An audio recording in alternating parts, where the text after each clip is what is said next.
నమస్తేనండి. నేను మీ విష్ణు కిషోర్, ఆస్ట్రోన్యూమరాలజిస్ట్. ఈ కార్తీక పౌర్ణమి తర్వాత రాబోయే 2026 సంవత్సరంలో అదృష్టం పొందబోయే రాశుల్లో మీ రాశి ఉందా? ఒకసారి చెక్ చేసుకోండి. సో 2026 2+0+2+6 సో 4 నంబర్స్‌ని కలిపితే వచ్చేది 10. 10 1+0=1. 1 అనగానే అందరికీ గుర్తుకొచ్చేది రవి స్థానం.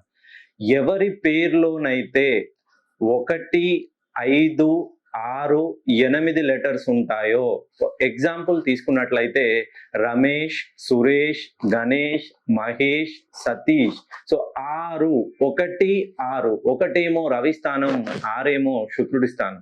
సో రవి స్థానానికి శుక్రుడి స్థానానికి మధ్య భేదాభిప్రాయాల వలన వీళ్ళు 2026లో చాలా అంటే చాలా చిక్కుల్లో పడబోతున్నారు.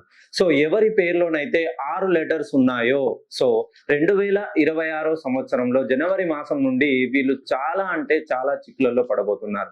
ఈ చిక్కులకి పరిష్కారం ఏంటంటే, మీ పేరులోని సంఖ్యా బలాన్ని 1 నుండి 6వ స్థానం నుండి 7, 9వ స్థానాలకి చేర్చినట్లయితే మహర్దశ అంటే జాక్పాట్ కొట్టబోతున్నారండి.